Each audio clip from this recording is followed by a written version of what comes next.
what's up, everyone? Sam here from Wall Street Mastermind. I'm here today with another client interview for you guys. Today, I have Nathan on here with us. Nathan just finished his summer 2021 recruiting process and was able to end up with an offer that he was really, really happy about. And so, just want to get him to come on here and kind of talk about his experience with you guys, and also, share whatever advice he might have for you. So. Nathan, thank you so much for taking the time to talk to us today. Yeah, for sure. Thanks for having me. Absolutely. To start off, if you can just maybe introduce yourself a little bit and kind of let our listeners know, your profile and kind of what kind of candidate you were going into the recruiting process, and then we can maybe start from there. Yeah, definitely. Right now I am a rising junior at Cal. I'm studying economics and data science. My GPA is decent, not great, but somewhere, in the acceptable range that a lot of investment banks look at. Yeah. Um, and I have during the school year, I work a few part-time jobs, and so I'm not as involved with campus. So I'm not involved with any business rats or any business clubs, and so that's kind of why Wall Street Mastermind was really helpful, and getting kind of advice and feedback. Got it. Got it. That makes sense. So kind of like take us back to the beginning. Like when did you first start recruiting for investment banking or think about recruiting for investment banking, and what was that like, before Wall Street Mastermind? Like, how did you go through the process? How were you preparing, and what did that look like for you?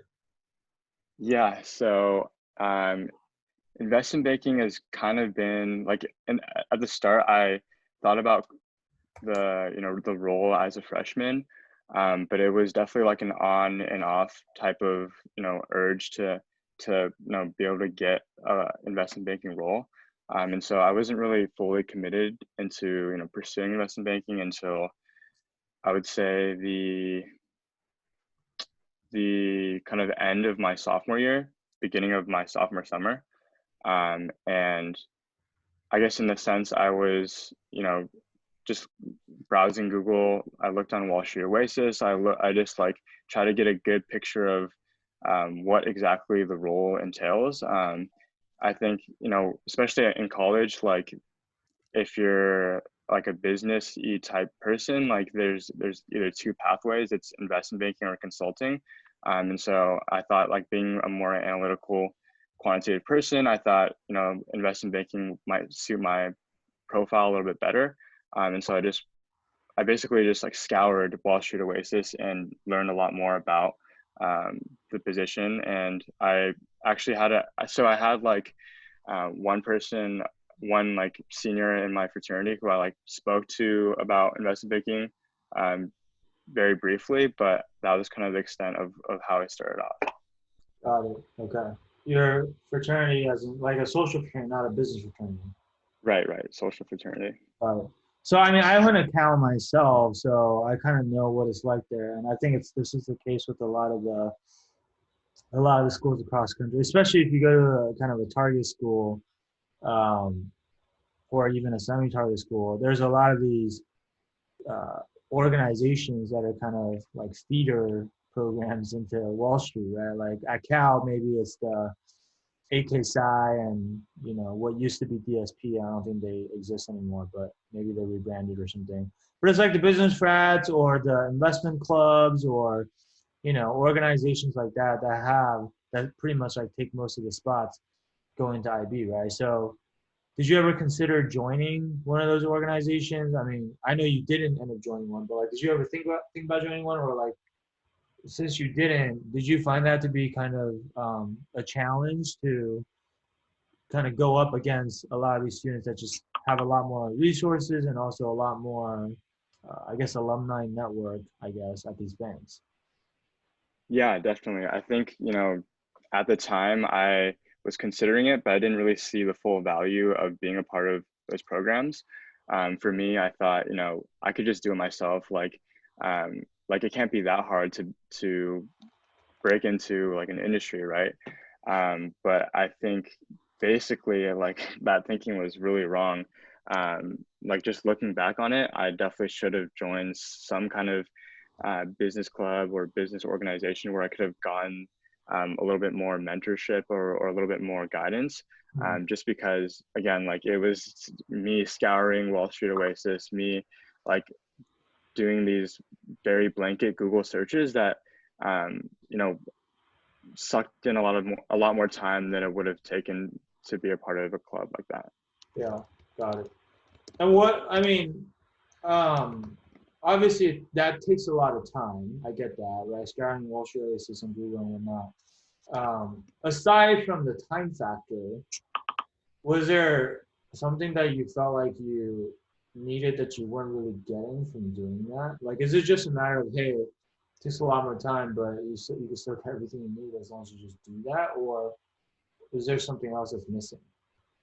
No, so I would say the recruiting process is like a black box or some sort of like transparent box in the sense that like there's no there's no way to figure out exactly what you need for the entire process without um and then like it's hard to be able to like Google everything that you'll see in an interview or everything like all the steps that you'll need to take to even get that interview in the first place. So I would say that like even if you had all the time in the world, you might not even be able to reach like all of the things that you need to find without going through the interview process.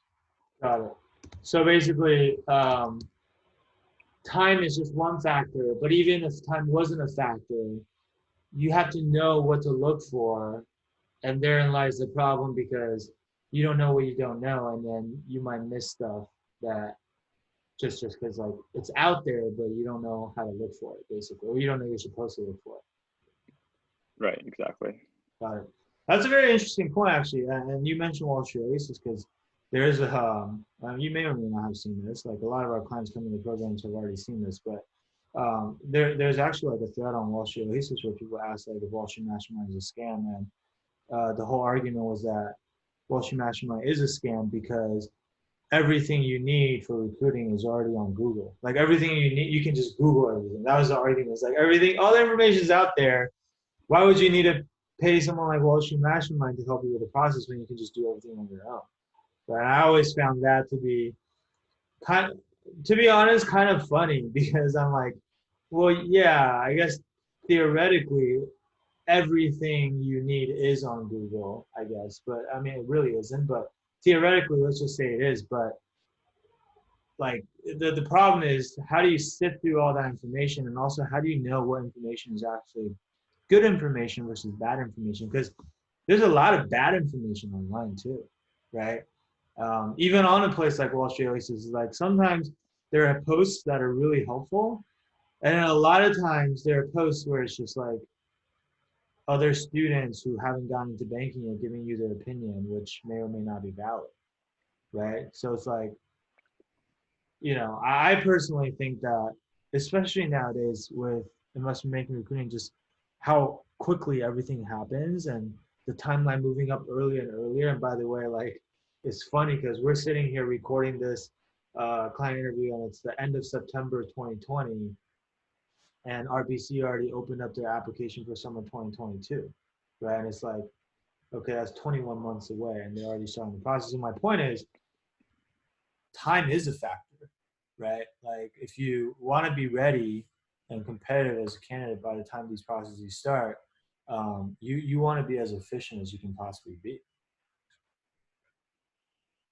Right. No, I totally agree with everything that you just said. And I was just like, I have a friend who's a year younger, and I was just telling him about it, and he was just like so shocked to hear that, like there was already applications out. He had no idea. Yeah, yeah, it's insane. It's crazy. Um, so I guess so. I understand why you wanted to join something like Wall Street Mastermind because obviously you saw the value proposition. Right? It's kind of like we can provide you with a lot of the mentorship and guidance that you um, basically were lacking, right?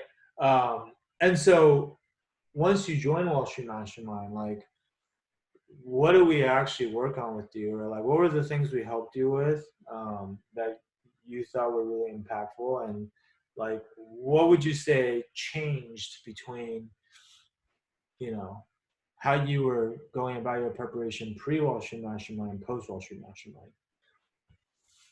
Right. Um, so to answer the first part of your question, so like the interview process is like two buckets, right? It's first landing the interview and then being able to convert that interview to an offer, right? And so with Wall Street Mastermind, the first thing that I would say was really, really big was the feedback and the advice on my resume. Coming into it, I thought, um, you know, prior to this program, I like landed an IB role, but at a smaller bank. And I would say, I was pretty confident coming into the program. I thought to myself, like my resume is pretty good. Like if I was able to land something already with it, like there's not much that they could do. But I think, after, showing my resume to Sam and then having him pick it apart, even when I was so confident, just made me realize that one, like I had a lot of hubris, and two, that there's like still a lot to work on. And I would definitely say like resume itself um, was able to land me a lot of interviews. And like just to be super forthright, like I didn't network as much as I should have. But being able to have the revisions and then edits made on my resume from Sam, that's kind of what allowed me to even land a lot of interviews to a lot of top banks in the first place. Got it. Okay, that makes sense. So the resume and the work that we did for your application materials helped a lot. And so that part helped with, you said it was a two-part process, so that helped you with landing the interviews, right? And what about on like the interview side of things, like in terms of interview prep, like what was that like for you? Right. So I think for the interview prep, like there's your technical parts and your behavioral parts. Um, for this program, what was really great about it was all of the information that you needed was in one place. That's number one. And number two was only the information that you really need is in these places. So you're not spending time memorizing things that you don't need. And all of the concepts are explained in a very simple, easy to understand way. So if you're comparing that as opposed to just looking at the vault and just memorizing questions, it's a huge difference in what um, you know, how you can portray yourself in the technical side of the interview. Got it. So basically, I like the way you put it. It's like, from a technical standpoint, everything you need is included already, and we only include the things that you need. I think that's well put because I see a lot of these other investment banking courses or whatever that are out there, right? Like maybe I think the most popular ones are like these financial modeling courses, and they just kind of overwhelm you with content. It's like buy our financial modeling course, and you get over 10 different models and 100 different hours of content and this and that, and it's just like that their definition of value is let me just bombard you or overwhelm Yeah. you with information, and that's what's going to get you the job, right? In reality, that's a huge fallacy because people think like, oh, if I just spend hundreds and hundreds of hours studying this thing, then that's how I'm going to be as prepared as I could possibly be. I'm going to know every single possible question that the interviewer could ask me, right? But in reality, that's actually one, slowing you down, because like I always ask people, it's like, look, if I could teach you everything you need to know from a technical standpoint in 100 hours or 200 hours, or the alternative is I could teach you everything you need to know in 20 hours or 30 hours, like which one would you rather have? And everybody's always like 20 hours or 30 hours, right? Um, and so it's just like, but for whatever reason, like when they're looking for, programs and whatever to sign up for, it's like they want the program with the most stuff. Like here, like we know you don't have a lot of time. Again, going back to the point, not to sound like a broken record, but like how quickly recruiting happens. It's like you only have so much time to get all these things done. Right? You got to learn your technicals. You got to come up with stories for your behaviorals and make them really, really good. You got to network. For most people, anyway, they have to network quite a bit. Maybe you didn't have to do it that much.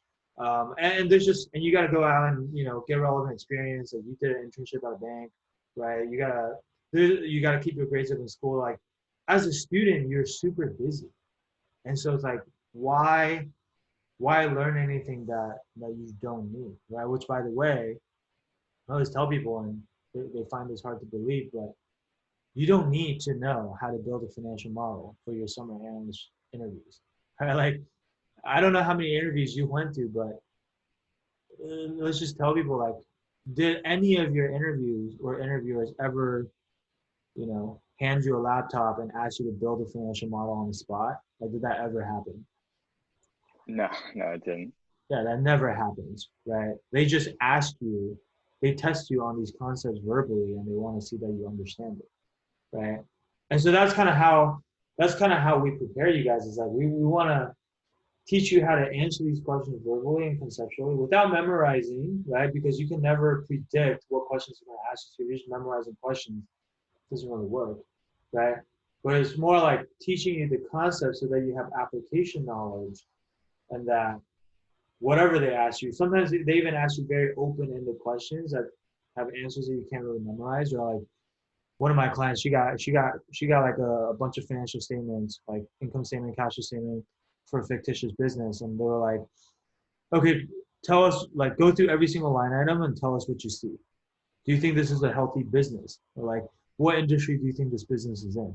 And it's like, you're not going to memorize the answer to that question because you're seeing these statements for the first time, right? And those are the types of questions that we're trying to prepare you for. It's like if you can answer questions at that level, then you're pretty much going to be able to answer whatever questions they throw at you, right? And that's a much more efficient way of learning things, by the way, than to brute force your way through hundreds of hours of content.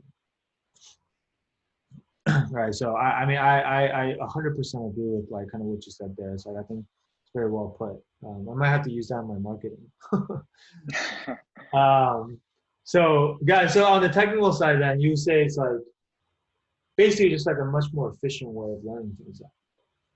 Right. And I've taken like courses like Wall Street Prep, and like what it, like again, it's like you're drinking from a fire hose. Like um, there's nothing that's like really catered or tailored towards the interview process, in Wall Street Prep's program. So again, like I would say that it definitely is like again more of a tailored program. Yeah, I mean, I think a lot of people that are listening to this can probably relate. It's like they probably have tried out Wall Street Prep or some of these other, well-known financial modeling courses. The reason why you feel like you're drinking from a fire hose is because you're trying to learn how to build a financial model before you even understand the underlying concepts behind what you're doing, right? So it's actually kind of a silly exercise to, if all you're doing is copying what this other guy is doing on screen in an Excel spreadsheet. You're like, go to cell C5 and then type in this Excel function and link it up to this cell. And you're like, I don't know why I'm doing that. Well, that's not helpful, right? And so I always thought it was like, it's like you're trying to learn, you're learning how to, my daughter's 1 year old, so she's just starting to walk. It's like you're trying to learn how to run before you can even walk. It doesn't make sense, right? And it's overkill, quite frankly, for the summer analyst recruiting process anyway. So, but that all makes sense. So that's the technical part. Then, like, what about the behavioral part? Like, how are how are you prepping for your behavioral interviews? Right. So how I always thought about it was, the technicals is what allows you to be able to even be considered, and then what the behaviorals is what sets the candidates apart. Mhm. And so I would say like preparing for it, there's a questionnaire that you sent out, and writing that out was really good, and being able to kind of see all the ideas come to life and be able to basically communicate those ideas in a very concise way. Mm. I think that's like a big part of what a lot of interviewees are looking for. They're looking for people who are able to be concise yet answer their question in the most straightforward way. Yeah. And so by being able to write it all out, by getting your feedback, and cutting down my answers, and adding certain lines that really showcase like who I am, or what accomplishments that I've had. That's really kind of how I was able to prepare for that. Got it. And how does that process work? Like, who's coming up with these changes that you're supposed to be making? Like, are you doing that on your own, or like, because I mean, what's the difference between you filling out this questionnaire with Wall Street Mastermind versus someone just going online and Googling, most common investment banking behavioral questions and writing out their answers to that? Like, is Yeah. there a difference? Yeah. So, I mean, you're paired with like a behavioral coach, which, you will walk through the entire process of answering those questions. You basically, and if you really wanted to, you could just write down like all of your experience in like a raw format. And your behavioral coach will, basically pinpoint the parts that are important, and give you that feedback that's really necessary for providing that concise answer. Got it. So basically, you do the first draft based on the way we teach it, and then the behavioral coach will actually go through and edit all of your answers line by line and give you the changes and explain to you why we're making these changes. Right. Yeah. And I mean, like, did you find that to be helpful? Because personally, for me, I feel like on the behavioral side, typically when people are coming up with their own answers, it's really hard for them to identify what, if anything, they should change about their answers, right? Because that's why it's your answer, or else it wouldn't be, right? Right. And so typically, what I've heard is that usually when the behavioral coaches give you feedback, um, it's stuff that you haven't thought about before. But then once you see the feedback, you're like, oh, duh, like that makes sense. Like, why didn't I think of that kind of thing? Like, did you kind of feel that a little bit, or? Yeah. No, no, definitely. I would say like with behavioral answers, there's no right answer, right? There's not one, there's not an answer key that you can look up and see like, oh, did I get this right or not? Yeah. And when you're going through interviews, like no interviewee is going to be like, oh, you like, I didn't like this about your answer. So if you're going through the process, it's possible that you'll never know what's going wrong. And Mm. so if you're iterating, that's and you're changing things piece by piece, like that's a lot more an efficient process than um, having someone sit down, look at your answers immediately, and be able to cater your answers, and basically be that answer key for you. And so that's why I would say like it's huge to have that. Got it. Okay. And then so once you learn all the technicals and we vetted all of your behavior answers, we're giving you the feedback, we iterated on it together. Um, as the last step, obviously, we gotta do mock interviews, right? Because that's obviously critical when it comes to investment banking recruiting prep. So, have you, I assume you've done mock interviews prior to Wall Street Mastermind, whether it's with, I don't know, upperclassmen, your friends, or have you not? Or was that the first time? Um, I would say like that was honestly like the first time I've done mock interviews. Like Okay. surprisingly, I probably should have taken advantage of the people around me a little bit more, but um, that was honestly the first time that I've done mock interviews, and um, again, like having that feedback in not just the answers at that point, but how I speak, how I'm presenting myself, um, what my like tone is like. I think like those are all things that will like bridge the gap between kind of where you're at and the finish line. Got it. Okay. Yeah. So I mean, look, I see it both. I see both camps, right? I see students who have never done mock interviews before because they just don't know anyone that can actually give them the mock. Right? Like, look, like if you're in a business org or whatever, you probably deal with the other upperclassmen that are in the orgs and whatnot, but you're not. And so you might not have someone who's actually qualified to give you a mock interview, right?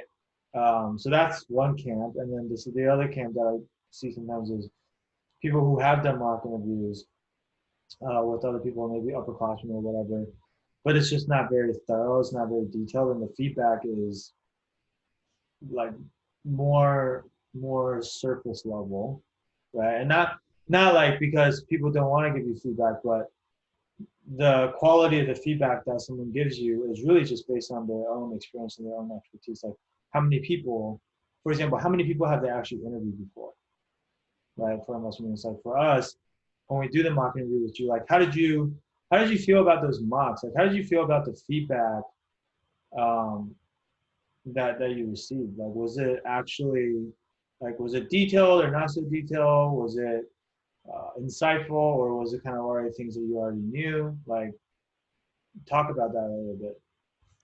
Yeah.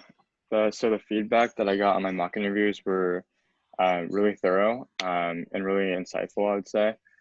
Um, Basically, we would do like a 30 to 45-minute mock interview, and we would talk for another 30 to 45 minutes afterwards. And we'd talk through basically like all the answers that I did. And again, it would be a pinpoint between not only just like the answer, but like the feedback that I got was like very, very uh, granular and detailed. And I would say like, again, like since there's so many candidates out there, like having that kind of microscope to how you're answering is like really important to be able to differentiate yourself. Yeah. Yeah, and I think that's one thing that we really pride ourselves on is like giving that level of specificity when it comes to the feedback. Right? Like literally going question by question through every single answer you gave us and taking detailed notes on what you said or how you said it. And then like the mentality that our coaches have is when we're doing these mock interviews is like we're trying to just like rip you like rip you apart and just like almost like give you as much feedback as we can, and that's like the objective, right? And of course like sometimes I mean you might even walk out of mock interview feeling like holy crap, like that was way harder than I thought and I'm not as ready as I thought I would be, but that's actually exactly what we want because we want the mock interview to feel hard, but we want the real interview to actually feel easy, right? Because that's one that really matters. Um, and so that's our whole philosophy around that. And so far, it's worked pretty well for our clients. So I guess like having done all of that, like obviously that was a lot of hard work that you had to put in. Um, Ultimately, like, what was the outcome at the end of this process? Like, what kind of what kind of offer did you end up with? Right. So I mean, I got an offer that I'm like super, super happy with. Better than anything that I would have expected coming into the program. I would say that it's like I would just say like again like I wouldn't have been able to do it without the program. So I'm super grateful and appreciative to be a part of it. Yeah. Um, we don't have to say exactly where you're going if you're not comfortable with that, but if we can give people like a high level sense, like, is it a bulge bracket bank or is it like a elite boutique bank or like what kind of bank are we talking about? Yeah, it was elite boutique bank, and I would say like it was usually in the top 5 of the league tables usually. So Okay, now you're giving away too much information because there's only so many of those. yeah, I'm there's just, only 5. I'm just kidding, but no, yeah, okay. So it's a top 5 bank basically. Yeah. Um, Yeah, and so I mean, for those of you that are listening, if you guys actually read the league tables and stuff, you can probably figure out, which one or two or three banks that Nathan's probably going to. So, but regardless, the bottom line is it's a bank that you're super happy with, and kind of like all of your hard work, it probably feels like all of your hard work is paid off, right? Which is great. Obviously, that's what we love about our job, is that uh, we love seeing our clients get to the point that you're at now, which is, having an offer that they're really excited and happy about. So, huge congrats on that, by the way. I mean, it's a great accomplishment, right? Like, it's not easy to get into a top five bank, or it's not easy to get into any bank for that matter. But to get into a top tier bank, I mean, that's extremely difficult to do. So, one last question for you before I let you go. Um, for our listeners out there that are listening right now, like, a lot of them are probably um, in a place that you were in not too long ago, right? Like, they're at maybe the beginning of the recruiting process. Maybe they're lacking mentorship, lacking some guidance. They don't have, maybe they're not, in some program that provides them with all these resources already, or they don't have like all these alumni that's already built into their network. What's like a piece of advice that you wish that, based on what you know now, that you think would have been really helpful for you back when you first started, if someone had just told you about it? Like, what's something that you wish you knew back when you were first starting? Right. So I would say take advantage of any opportunity that you can get. So whether that be, like I said earlier in the interview, I didn't do like any mock interviews for the program, and being able to take advantage of that, and not being afraid to just like ask, even if it's someone who's not preparing for investment banking, even if it's someone who's just like someone like a family member, like I would definitely say like practice, practice, practice, um, and make sure that you get the reps in to be able to perform like during the actual interview. Got it. Okay. Yeah, that's great advice, man. Um, so look, I think for those of you who are listening, um, the main takeaway that I have from this conversation with Nathan is really that, one, you can never start too early because of just how quickly the recruiting timeline happens these days. But two, uh, if if you feel like you don't have the resources that you need um, to kind of get the job done, and like, uh, if you're not, maybe you don't go to like a target school, or maybe you do go to a target school, but you're not in one of the feeder clubs, and you don't have anyone that can kind of help you and guide you through this process. That's very much kind of a black box. Um, then I think the best thing you can do for yourself is to actually go out and find those resources, right? Like, don't be naive and just say, hey, I'm going to rely on Googling everything or reading Wall Street Oasis all day. I'm not telling you like not do that at all, but that shouldn't be the only thing you're doing, because it's going to take way too long. And also, there's going to be a lot of things that you just don't find because you don't even know what you're looking for, right? So if that's kind of the position that you're in, and you feel like you need that extra bit of help, and like guidance and mentorship from people who have actually done this for many, many people. Like, we've worked with over 200 clients at this point at the time of this recording. Then, I want to encourage you to reach out and schedule a free strategy session with us.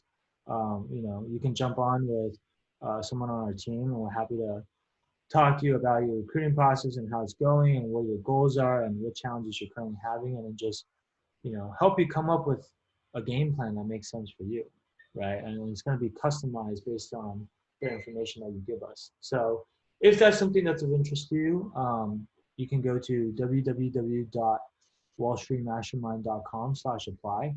The street's abbreviated to ST, so it's www.wallstmastermind.com/apply.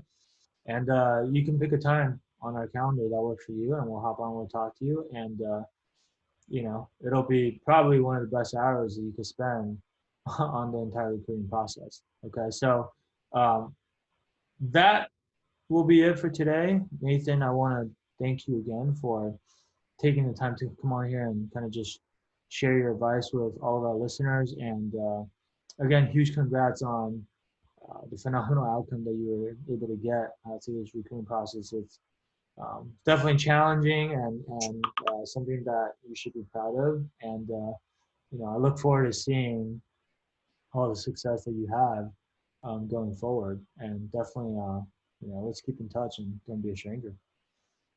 Yeah, for sure. Thanks again, Sam, and good luck to everyone out there who's listening.